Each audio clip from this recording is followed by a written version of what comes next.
Very good morning बच्चों। इस video में हम क्लास 8 पाठ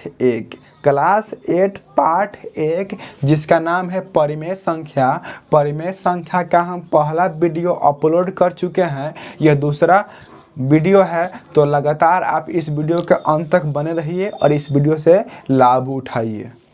पहले वीडियो में हमने संख्या का वर्गीकरण किया था, क्लासिफिकेशन ऑफ द नंबर्स, और इस वीडियो में हम सभी संख्याओं का बारी बारी से उदाहरण सहित वर्णन करेंगे। तो आप इस वीडियो पर बनिए और इस वीडियो से लाभ उठाइए। तो हम पहला पॉइंट देखेंगे, अंक क्या है। अंक क्या है तो 0, 1, 2, 3, 4, 5, 6, 7, 8 और 9 को ही अंक कहते हैं। आपको याद रखना होगा अंक किसे कहते हैं। तो 0 से लेकर के 9 तक जो संख्या होती है उसी को हम क्या बोलते हैं, अंक बोलते हैं। क्या बोलते हैं, अंक।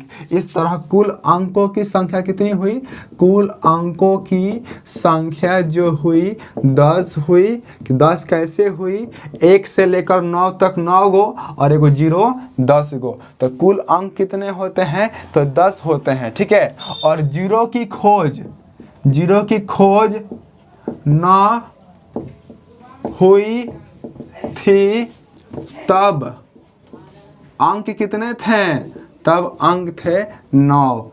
तब अंक कितने थे, 9। लेकिन अब जब 0 की खोज हो गई है तब अंक कितने हैं, 10। और 0 की खोज किसने की, तो याद रखिएगा 0 की खोज आर्यभट्ट, 0 की खोज आर्यभट्ट नामक गणितज्ञ ने की थी।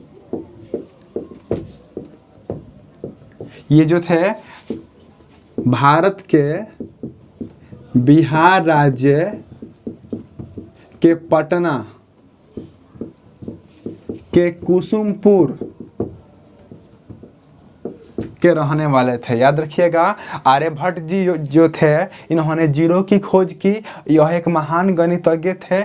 इनके द्वारा ही संख्या आज बनी हुई है अनगिनत। और यदि आर्यभट्ट जी नहीं होते तो अंक भी 9 गो होता और संख्या भी 9 गो होता। लेकिन आज जो है अंक 10 गो हो गया है और संख्या क्या है, अनगिनत हो गई है। आर्यभट्ट के द्वारा ही मैथ का इतना विकास हो पाया है, गणित का इतना विकास हो पाया है। इसलिए गणित के जनक आर्यभट्ट को ही माना जाता है। गणित के जनक जो हैं आर्यभट्ट जी हैं। अभी हम जो जितना भी बात आपको बता रहे हैं, आप इस बात को सुनते रहिए और अपने नोटबुक में यानी कॉपी में नोट करते रहिए। यदि आपको बेहतर तैयारी करना है, मैथ में पकड़ बनाना है तो याद रखिएगा आर्यभट्ट जी जो हैं गणित के जनक हैं, फादर ऑफ मैथमेटिक्स। आर्यभट्ट जी ने 0 की खोज की और ये भारत के बिहार राज्य के पटना के कुसुमपुर निवासी थे। कौन, आर्यभट्ट जी। आर्यभट्ट जी ने 0 की खोज की, पाई की खोज की, पाई की खोज की। पाई के बारे में आपको हम बताएंगे आगे। पाई का भिन्न में मान होता है 22/7, दशमलव में होता है 3.14 और कोण में इसका मान होता है 180 डिग्री। तो पाई का मान 22/7 भी होता है और 3.14 भी होता है और 180 डिग्री भी होता है। ये भिन्न मान हुआ, ये दशमलव मान हुआ और यह कोण मान हुआ। इस तरह पाई का 3 गो मान हुआ। और पृथ्वी जो है नारंगी की तरह गोल है, पृथ्वी जो है ऑरेंज की तरह गोल है। यह किसने कहा, तो आर्यभट्ट जी ने ही कहा था। इस तरह आर्यभट्ट जी गणितज्ञ भी थे और वैज्ञानिक भी थे। अब हम देखेंगे संख्या के बारे में। संख्या क्या है, तो देखिए ध्यान से, अंकों और अंकों के समूह को संख्या कहते हैं। हम अंक को भी संख्या कह सकते हैं और अंकों के समूह को भी संख्या कह सकते हैं। यानी 0, 1, 2, 3, 4, 5, 6, 7, 8, 9 यानी 0 से लेकर 9 तक अंक भी है और प्लस में संख्या भी है। लेकिन इसके आगे जो होगा 9 के बाद क्या होगा, 10, 11, 12 अनगिनत तक जाएगा। यह सिर्फ संख्या है, अंक नहीं है। यह सिर्फ संख्या है, अंक नहीं है, यानी 0 से लेकर 9 तक संख्या भी है और अंक भी है, लेकिन 9 से ऊपर आप बढ़िएगा तो ये संख्या है, अंक नहीं है।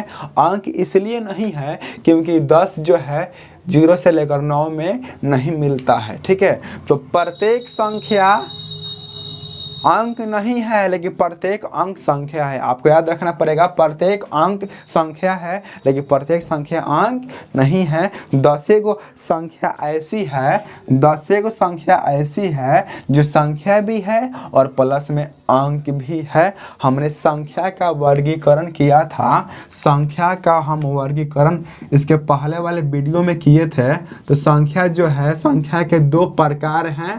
पहला प्रकार का नाम है वास्तविक संख्या और दूसरे प्रकार का नाम है मिश्र संख्या। तो मिश्र संख्या के बारे में हमको 7-8 में नहीं पढ़ना है, आगे पढ़ना है, तो हम वास्तविक संख्या से चलेंगे। फर्स्ट में वास्तविक संख्या क्या है, देखिए सब संभव नहीं है, सब लिखना संभव नहीं है। हम कुछ बातें बताएंगे जिसको आपको सुन करके कॉपी में नोट करना होगा, ठीक है। हम सभी बातों को नहीं लिख पाएंगे। वास्तविक संख्या किसे कहते हैं, तो याद रखिएगा, परिमेय संख्या और अपरिमेय संख्या के समूह को ही वास्तविक संख्या कहते हैं। हमने शॉर्ट में यहाँ पर लिख दिया, यदि आप कॉपी में लिखना चाहते हैं तो हम जो बोल रहे हैं लिखिए। परिमेय संख्या और अपरिमेय संख्या के मिश्र रूप को ही, सम्मिलित रूप को ही हम वास्तविक संख्या कहते हैं, रियल नंबर कहते हैं। तो वास्तविक संख्या में परिमेय संख्या भी होगा और अपरिमेय संख्या भी होगा, ठीक है। अब इस तरह परिमेय संख्या और अपरिमेय संख्या के बारे में हम पढ़ेंगे। तो इस तरह हम वास्तविक संख्या को भी 2 भागों में बांटा गया है। पहला भाग का नाम है परिमेय संख्या और दूसरा भाग का नाम है अपरिमेय संख्या। अब हम दोनों के बारे में बारी बारी से पढ़ेंगे।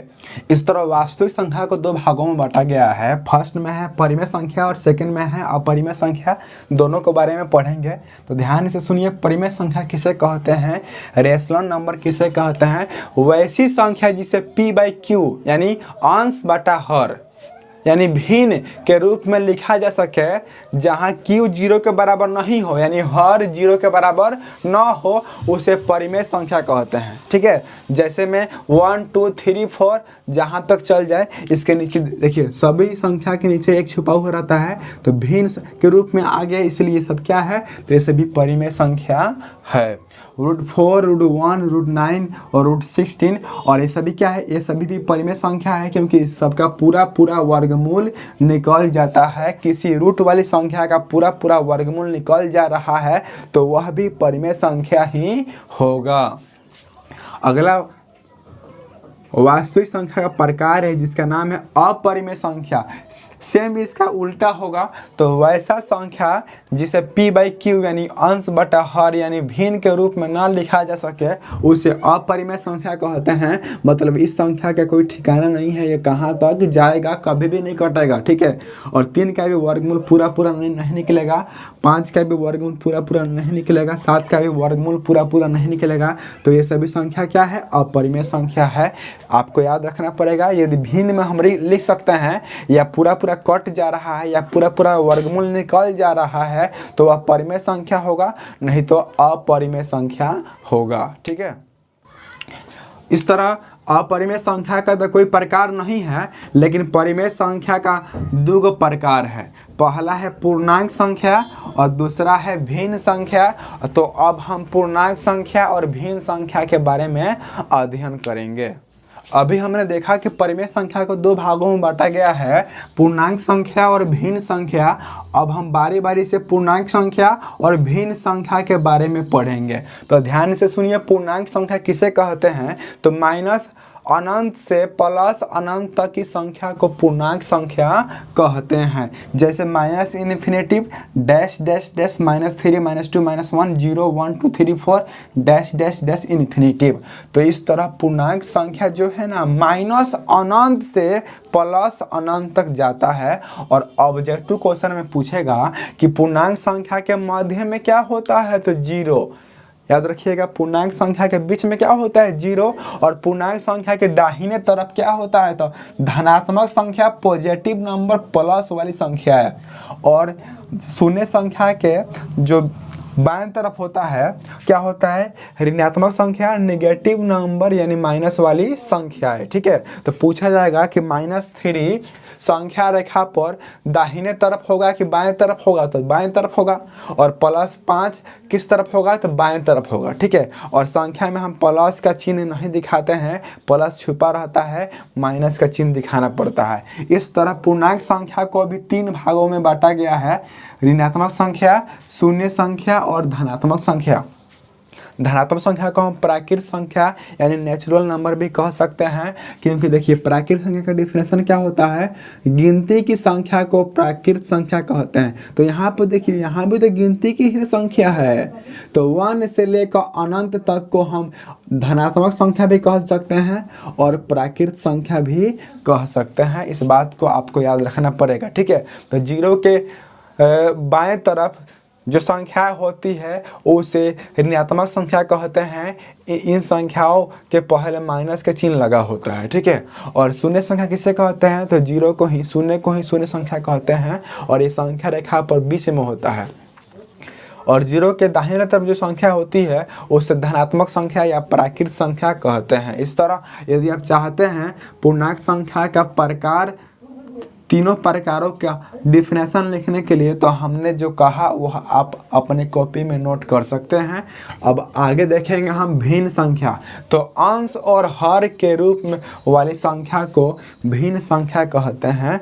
देखिए, भिन्न का फॉर्मूला होता है अंश बटा हर, यानी फ्रैक्शन बराबर नोमिनेटर बटा डिनोमिनेटर। ठीक है, भिन्न बराबर अंश बटा हर। जैसे 4/5 है तो 4/5 में जो है भिन्न है, 4/5 क्या है, भिन्न है, फ्रैक्शन है। तो 4/5 में अंश क्या होगा, तो 4 होगा, और हर क्या होगा, 5 होगा। याद रखना है, किसी भी संख्या के, किसी भी भिन्न वाली संख्या के ऊपर जो होता है उसे हम अंश बोलते हैं और नीचे जो होता है उसे हर कहते हैं। क्या 7 भिन्न संख्या है कि नहीं है, 7 भी भिन्न संख्या है, क्योंकि इसके नीचे एक छुपा हुआ है। यदि मैं बोलूं कि 8/5 में हर क्या है, तो आप बोलिएगा 5 है। और मैं बोलूं कि 9 का हर बताओ, तो कोई बोलेगा बच्चा कि 9 में हर नहीं है। अरे भाई, आपको याद रखना है, किसी भी संख्या के नीचे एक छुपा हुआ रहता है, इसलिए 9 का हर क्या होगा, 1 होगा। 7 का अंश 7 होगा, लेकिन 7 का हर क्या होगा, 1 होगा, क्योंकि 7 के नीचे एक छुपा हुआ है। ठीक है, इस तरह हमने देखा भिन्न संख्या के बारे में। अब हम भिन्न संख्या का प्रकार पढ़ेंगे।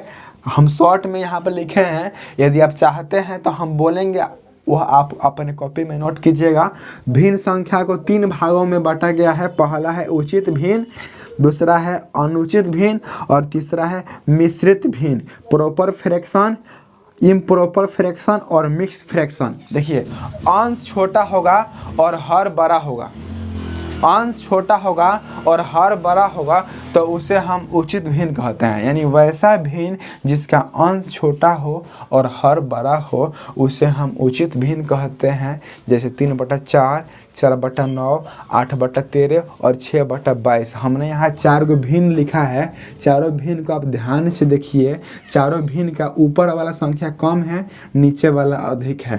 अंश कम है, हर अधिक है, तो अंश कम होगा और हर अधिक होगा, तो उसी संख्या को हम उचित भिन्न कहेंगे, प्रॉपर फ्रैक्शन कहेंगे। इस तरह 8/13 क्या होगा, उचित भिन्न होगा, क्योंकि इसका अंश छोटा है और हर बड़ा है। अनुचित भिन्न वैसा भिन्न जिसका अंश बड़ा और हर छोटा हो उसे अनुचित भिन्न कहते हैं। यानी उचित का डिफिनेशन याद रखिएगा, तो अनुचित का अपने से ही याद हो जाएगा, क्योंकि दोनों का डिफिनेशन आपस में बहुत मेल खाता है। उचित में अंश छोटा होगा, हर बड़ा होगा, यानी नीचे कम ऊपर अधिक, लेकिन अनुचित में ऊपर अधिक और नीचे कम। जैसे में 4/3, 9/4, 13/8। देखिए सबका अंश बड़ा है और सबका हर छोटा है, इसलिए यह क्या होगा, यह क्या होगा, अनुचित भिन्न होगा। इस तरह आप उचित भिन्न और अनुचित भिन्न को पहचान सकते हैं। अगला है मिश्रित भिन्न। पूर्णांक वाली संख्या को ही मिश्रित भिन्न कहते हैं। इसको पढ़ेंगे 4.6/3 या 4 इंटीगर 6/3, 3.4/7, 9.4/6। और याद रखना है, क्या याद रखना है, अनुचित भिन्न का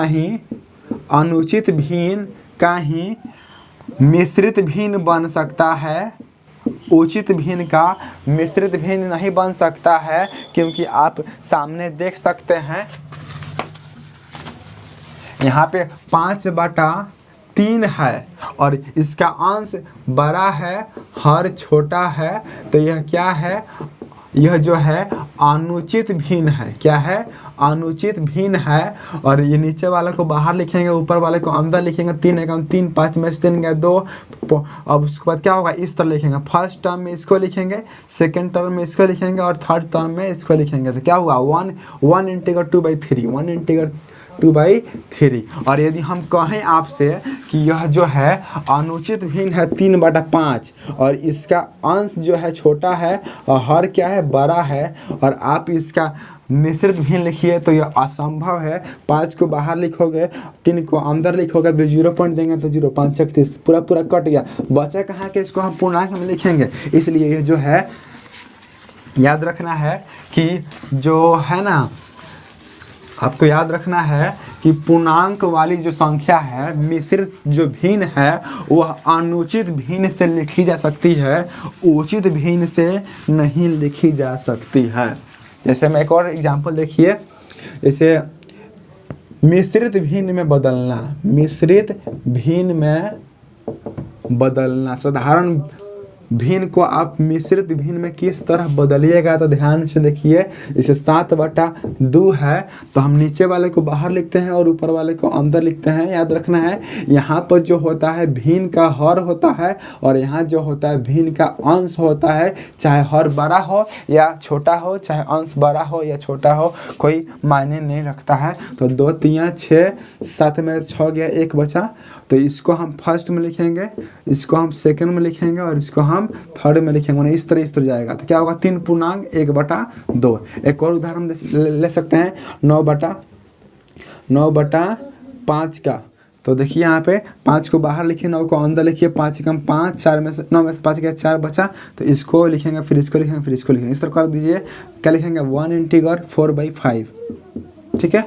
और यदि हम आपसे कहें कि आपने अभी मिश्रित भिन्न में बदलना सीख लिया, अब मिश्रित भिन्न को साधारण भिन्न में कैसे बदला जाए, तो ध्यान से देखिए। इसमें गुना करेंगे और इसको ऐड कर देंगे, तो 3 दूना के 6 और 7/2। हर सेम ही रहेगा, हर जो है हर सेम ही रहेगा। हर 5 है तो हर 5 ही लिखना है आपको, और यहाँ पे इसमें गुना कर देना है, इसको जोड़ देना है। 5 का 5 और 4 9, तो 9/5। और इस तरह हमने मिश्रित भिन्न को साधारण भिन्न में बदल दिया और यहाँ पे हमने साधारण भिन्न को मिश्रित भिन्न में बदल दिया। तो इस तरह आप मिश्रित भिन्न में बदलना भी सीख लिए और साधारण भिन्न में बदलना भी सीख लिए। यहाँ पे स्क्रीन पर आपको दिख रहा है, हम आपके लिए कुछ होमवर्क लाए हैं। जैसे में फर्स्ट क्वेश्चन है, साधारण भिन्न को मिश्रित भिन्न में बदले, change into simple fraction to mix fraction. तो ध्यान से देखिए। जैसे हम फर्स्ट नंबर एक सवाल बना रहे हैं, जैसे 8/3 क्वेश्चन ले लिए, तो हर को लिखेंगे भाग में बाहर और अंश को लिखेंगे अंदर। 3 के पारा में 8 नहीं है, 3 दूना के 6, 8 में से 6 गया, 2 बचा। ठीक है। तो इसको हम फर्स्ट में लिखेंगे, फिर सेकंड में इसको, फिर थर्ड में इसको। तो क्या होगा, हमारा होगा 2.2/3, 2.2/3। इस तरह आपने साधारण भिन्न को मिश्रित भिन्न में बदला और बाकी सभी प्रश्न को आपको खुद से बनाना है। ठीक है। और आप यहाँ पर देखेंगे मिश्रित भिन्न को साधारण भिन्न में बदलने के लिए, जैसे में क्वेश्चन फर्स्ट में है 3 इंटीगर 4/5, तो सबसे पहले इसमें गुना करना है और ऊपर वाले को जोड़ देना है। हर सेम ही रहेगा, हर 5 है तो 5 लिखना है, इसमें गुना कीजिए और जोड़िए।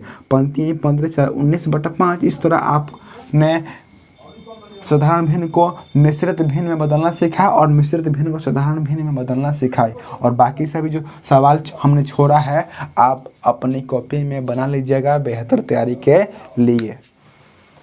इस तरह हम संख्या के अंतिम पड़ाव पर आ गए हैं कि हमने पूर्णांक संख्या को 3 भागों में बांटा था, ऋणात्मक संख्या, शून्य संख्या और धनात्मक संख्या।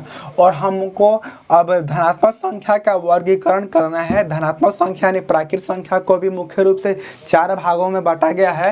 पहला है सम संख्या, दूसरा है विषम संख्या, तीसरा है भाज्य संख्या और चौथा है अभाज्य संख्या। तो हम जो बोलेंगे आप डिफिनेशन के तौर पे अपने कॉपी में लिख सकते हैं, ठीक है।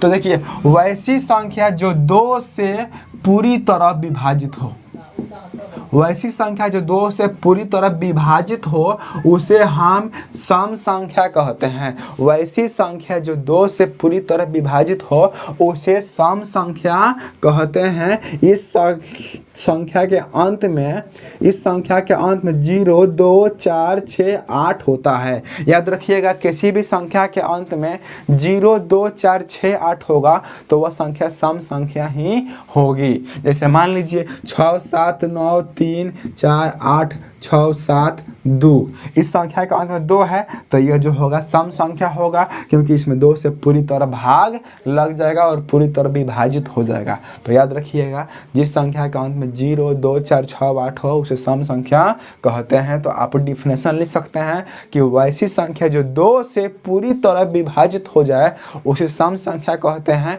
या वही संख्या जिसके अंत में 0, 2, 4, 6, 8 हो उसे सम संख्या कहते हैं। और उदाहरण के तौर पर कुछ लिख सकते हैं जिसके अंत में 0, 2, 4, 6, 8 ही होना चाहिए, इसके अलावा और कुछ नहीं आना चाहिए। अंत में मतलब क्या, इकाई के स्थान पर क्या होना चाहिए, 0, 2, 4, 6, 8 होना चाहिए, ठीक है।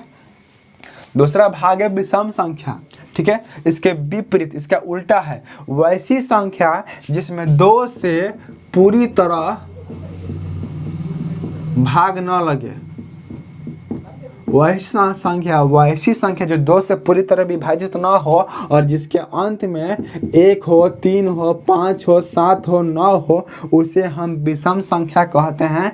किसी भी संख्या ले लीजिए, उसके अंत में 0, 2, 4, 6, 8 को छोड़कर 1, 3, 5, 7, 9 होगा तो वह विषम संख्या ही होगा। भाज्य संख्या देखिए, वैसी संख्या जो एक और खुद और दूसरे संख्या से भी विभाज्य हो उसे ही हम भाज्य संख्या कहते हैं। यानी वैसी संख्या जिसका 2 से अधिक विभाज्य हो, 2 से अधिक गुणनखंड हो। जैसे हमें देखिए 4 जो होगा भाज्य संख्या होगा, क्योंकि 4 1 से भी कटता है, 2 से भी कटता है और 4 से भी कटता है। 5 नहीं होगा, 6 होगा, 6 1 से भी कटता है, 2 से भी कटता है, 3 से भी कटता है, 6 से भी कटता है। यानी वैसी संख्या जो एक और स्वयं के अलावा तीसरी संख्या से भी विभाजित होती है, पूरी तरह विभाजित होती है, उसे ही हम भाज्य संख्या कहते हैं। जैसे 4, 6, 8 भी होगा, 9 होगा, 10 होगा, 12 होगा, 14 होगा, 16 होगा, 15 भी होगा, ठीक है।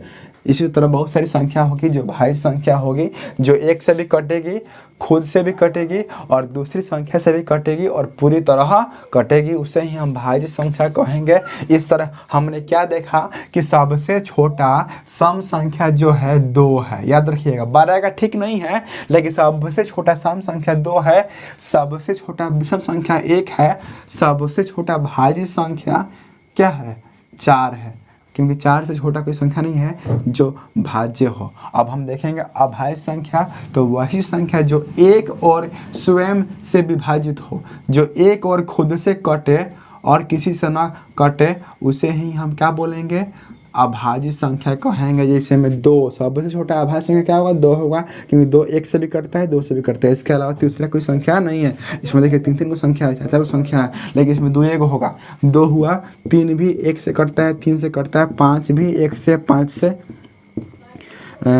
7 भी, 11 भी, 13 भी, सब क्या है, अभाज्य संख्या है। तो इस तरह हम संख्या का पूरा वर्गीकरण क्लियर कर दिए। यदि आप चाहते हैं इस वीडियो का तीसरा भाग देखने के लिए तो आप हमारे चैनल को सब्सक्राइब करें और कमेंट बॉक्स में कमेंट करें और हम आपके कमेंट देखेंगे तो हम आपके लिए तीसरा वीडियो लाएंगे। मिलते हैं अगले वीडियो में, तब तक के लिए नमस्कार, धन्यवाद देखने के लिए।